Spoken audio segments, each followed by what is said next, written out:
उत्तराखंड में सीएम इतने बदल रहे हैं, इस बारे में क्या कहेंगे? बंधु, इतने तो कपड़े नहीं बदले ठंड में जितने मुख्यमंत्री बदल गए उत्तराखंड में। उत्तराखंड में लगातार मुख्यमंत्री बदलने में लग रहे हैं और अब बारी है मुख्यमंत्री बदलने की। अगर कहीं तो वो है जहां मैं खड़ा हुआ हूं, उत्तर प्रदेश के अंदर। अब उत्तर प्रदेश में मुख्यमंत्री बदला जाएगा। और जैसे आपने देखा छोटे बच्चे जो करते हैं, छोटे बच्चे जैसे आइसक्रीम वाले को बुलाते थे, ए भैया कैमरा इधर कर, कैमरा इधर, ए सफेद टी शर्ट वाले भैया, ओ सफेद टी शर्ट वाले भैया, ओ सफेद कमीज वाले भैया, ओ भैया। ये हमारे देश के गृह मंत्री जी करते हैं। समझ लीजिए, छोटे बच्चे आइसक्रीम वाले को बुलाते हैं ना, ये हालत है हमारे देश के गृह मंत्री जी की। वो इस तरीके की हरकतें करते हैं। ऐसे लोगों के हाथ में देश दे दिया है कि समझ में नहीं आता कि कुल्फी बेचने वाले को बुला रहे हैं गृह मंत्री साहब या किसी फोटोग्राफर को, किसी पत्रकार को बोल रहे हैं। ये गृह मंत्री के बयान है। मुख्यमंत्री तो उत्तर प्रदेश के नंबर 1 मुख्यमंत्री है। ब्लॉक प्रमुख का भी चुनाव हुआ, निर्विरोध उनकी पार्टी के लोग चुनाव जीत रहे हैं। कोई लड़ ही नहीं रहा उनके साथ। आप ही जैसे पत्रकार कह रहे थे और अंधभक्त खूब चिल्ला के कह रहे थे कि कोरोना काल में तो मोदी जी ने बहुत काम किया है, कोरोना काल में तो स्वास्थ्य मंत्री ने बहुत काम किया है और स्वास्थ्य मंत्री को ही बदल दिया गया। तो आपकी बात पे कौन भरोसा करेगा? आप ही जैसे लोग कह रहे थे कि कोरोना काल में खूब वैक्सीन तो मिला फ्री में है। थैंक यू मोदी जी, हर जगह पोस्टर लगा हुआ है। पोस्टर का पता है मुझे, वैक्सीन का नहीं पता। आपको लगी है वैक्सीन? फ्री वैक्सीन तो आपको लगी है? क्यों नहीं लगी? जब आप जैसे पत्रकारों को नहीं मिली तो आम जनता को कहाँ से मिलेगी? आपको मिली है वैक्सीन? पहले लगवा चुके थे ना। अच्छा, हाँ, तो ये बताइए ना कि जब पत्रकारों को नहीं मिल रही है तो आम जनता को कहाँ से मिलेगी? और वैक्सीन से पेट भरता है क्या? तो आपको वैक्सीन ही खिलवा दें, हैं? और वैक्सीन क्या मोदी जी ने अपने पैसों से दी है? ये पैसा तो इस देश का ही है, इस देश की जनता का ही है। और वैक्सीन पे लाखों करोड़ों रुपए का एडवर्टाइजमेंट करा है, बाकी कुछ खर्च नहीं करा है। देखिए, योगी जी दावा तो कर रहे हैं कि 300+ सीट जीतने जा रहे हैं उत्तर प्रदेश। योगी जी तो दावा वहां भी कर रहे थे 200+ सीट का, बेचारे 100 का आंकड़ा भी नहीं छू पाए। शर्म नहीं आती आपको दावे के? आपके दावों की खटिया 1 मिनट में खड़ी हो जाती है और आपको फिर भी शर्म नहीं है। बंगाल और उत्तर प्रदेश में आपको अंतर नहीं लगता? आप बंगाल के चश्मे से यहाँ उत्तर प्रदेश को आप देख रहे हैं। हाँ, ये बात बिल्कुल सही आपने कही।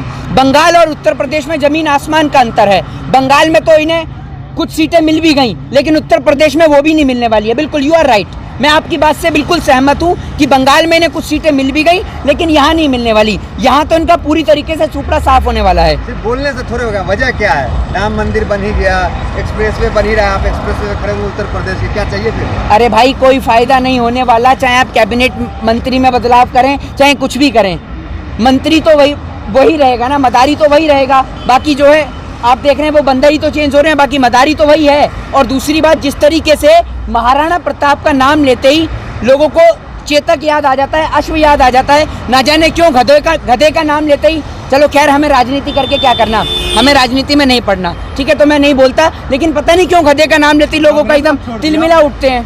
कांग्रेस कब छोड़ दिया आपने? कांग्रेस में मैंने शपथ ही कब ली थी? बताइए, मैं कांग्रेस से मिनिस्टर रहा हूँ, है? आप ये बताइए। आप तो ऐसे पूछते हैं जैसे अभी देखिए, मैंने गधे का नाम लिया, लेकिन पता नहीं क्यों आप भाजपा जैसे पत्रकारों को तिलमिली लगने लगती है। भैया, आपको काहे बात का दर्द हो रहा है, ये बताइए ना। और आप ये बताइए कि पश्चिम बंगाल में ममता बनर्जी को सपोर्ट करा, वो कांग्रेस से थी, हैं?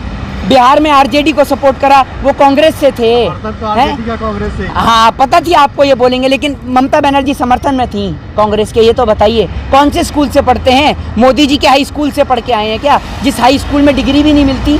आपकी भी डिग्री का पता है या नहीं पता है? मेरे ख्याल से तो नहीं पता है। हर जगह बीजेपी का विरोध। बीजेपी ने ऐसा क्या कर दिया? आप खुद उखाड़ लिया। तो आप ये बता दीजिए, कराई क्या है बीजेपी ने? पेट्रोल और तेल के दाम इतने बढ़ा दिए कि बेचारे अंधभक्तों की तो अब ये स्थिति हो गई कि बरसात में बेचारे पकौड़े भी नहीं खा पा रहे। और शुक्रिया मोदी जी का, अभी मेरठ में परसों झमझमाती बारिश हुई है। ये मोदी जी के कुशल नेतृत्व में मेरठ में बारिश हुई है। ये मोदी जी जो 18 घंटे काम करते हैं ना, उसी के कारण ये बारिश हुई है मेरठ के अंदर, वरना बारिश भी नहीं होती। कह दीजिए आप। उत्तर प्रदेश में 9 मेडिकल कॉलेज के तोहफा दे दिए अभी मोदी जी ने। क्या? मेडिकल कॉलेज का तोहफा मेडिकल कॉलेज का तोहफा तो दे रहे हैं। जब मेडिकल कॉलेज खुलेंगे तभी तो कुछ बात बनेगी। यहाँ तो शराब के ठेके खुले नजर आते हैं, मेडिकल कॉलेज तो खुल ही नहीं रहे हैं। ना मेडिकल कॉलेज खुले, ना स्कूल खुले, ना विश्वविद्यालय खुले शराब के ठेके और रैली के लिए चुनावी प्रचार। आपका कोरोना आपके मास्क से नहीं डरता, आपके सैनिटाइजर से नहीं डरता है तो चुनावी रैलियों से, चुनावी प्रचार से। बस उत्तर प्रदेश भ्रमण में जाएंगे, लोगों से मुलाकात करेंगे आप? क्यों नहीं करेंगे? उत्तर प्रदेश हमारे देश का हिस्सा है, हमारे देश की एक अहम भूमि है। उत्तर प्रदेश जनसंख्या घनत्व के मामले में सबसे पहले नंबर पर आता है और उत्तर प्रदेश के ऊपर आज पूरे देश की जनता का कार्यभार टिका हुआ है, देश के किसान का भविष्य टिका हुआ है। तो उत्तर प्रदेश की जनता से आग्रह है, निवेदन है कि ऐसे लोगों को जो देश में जाति और धर्म के नाम पर दंगे कराते हैं, उन लोगों को राजनीति से, पॉलिटिक्स से दूर रखा जाए। एक बात आप मुझे बताइए कि इन लोगों ने सब जगह हिंदू और मुस्लिम की राजनीति कर लोगों के मन में जो बदले की भावना को अर्पित करा है, जो लोगों के मन में जो लड़ाई और दंगे को उत्पन्न करा है, ऐसी पार्टी को आप चुनना चाहेंगे क्या कभी देश में? राम भक्तों की पार्टी कही जाती है ना,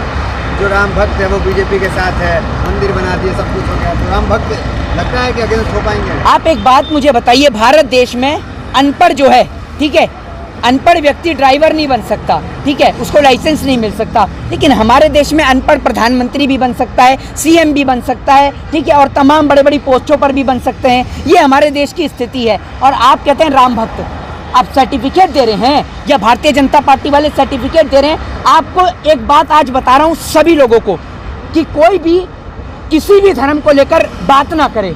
आप धर्म को लेकर क्यों बात करते हैं? अरे आप ये बताइए, राम हमारे मंदिर में अच्छे लगते हैं, हमें उन्हें राजनीति में नहीं लाना।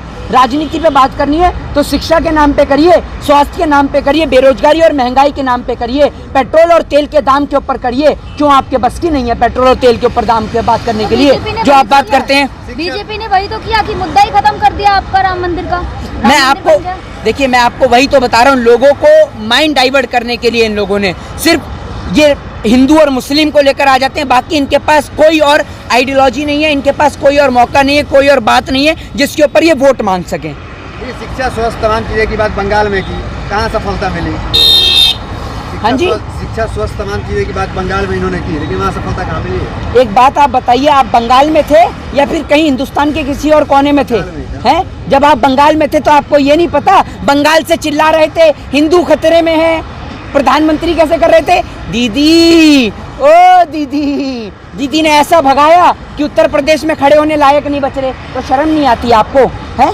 और आपको एक बात बता दूं, जो आप किसानों की बात करते हैं तो आपको बता दूं कि ये जो किसान है ना, 500 से ज़्यादा किसान भाई शहीद हुए हैं। अगर ये पैसों के दम पे आए हुए होते ना ये किसान, तो 500 जो किसान शहीद हुए हैं तो अब तक ये अपने घर पहुंच गए होते। लेकिन ये पैसों के दम पे नहीं, ये अपने ज़मीर, अपने अस्तित्व, अपनी भूमि को बचाने के लिए यहाँ पर आए हैं। ये आने वाली पीढ़ी को बचाने के लिए यहाँ पर आए हैं। ये यहाँ पर अगर बैठे हुए हैं तो इसलिए बैठे हैं कि हमने जो गलत काम किया है कम से कम हमारी आने वाली पीढ़ी उसको ना भुगत सके।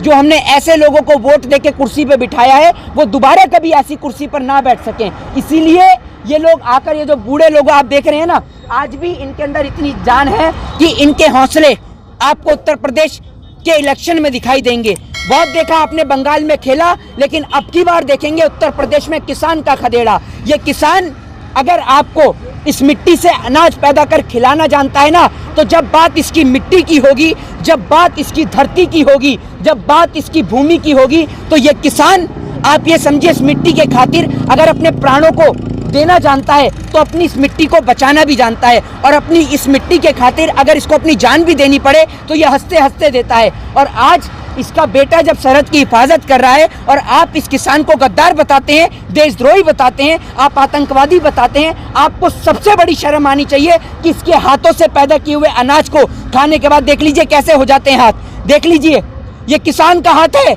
हाथ देखिए एक बार, ये किसान के हाथ की हालत है।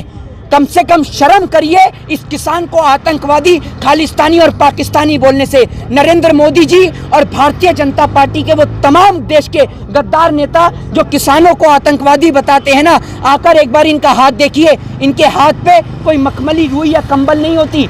जब सुबह 4 बजे आपके नेता आलीशान बिस्तरों में सो रहे होते हैं ना, देश के अंदर आज दिल्ली में 40 डिग्री से ज़्यादा टेम्परेचर है, लेकिन किसान इस 40 डिग्री टेम्परेचर में गर्मी में उठकर खेतों में जाता है और सबके लिए अनाज पैदा करता है। जब आप अपने घरों के अंदर सो रहे होते हैं तब ये किसान लोगों के लिए अनाज पैदा कर उनका पेट भरता है। जिस किसान को आप बदनाम करते हैं तो शर्म करिए और अपने ज़मीर के खातिर, अपने मुल्क के खातिर, अपने इस मुल्क के किसान के खातिर आवाज़ उठाइए। जय हिंद, जय भारत, वंदे मातरम।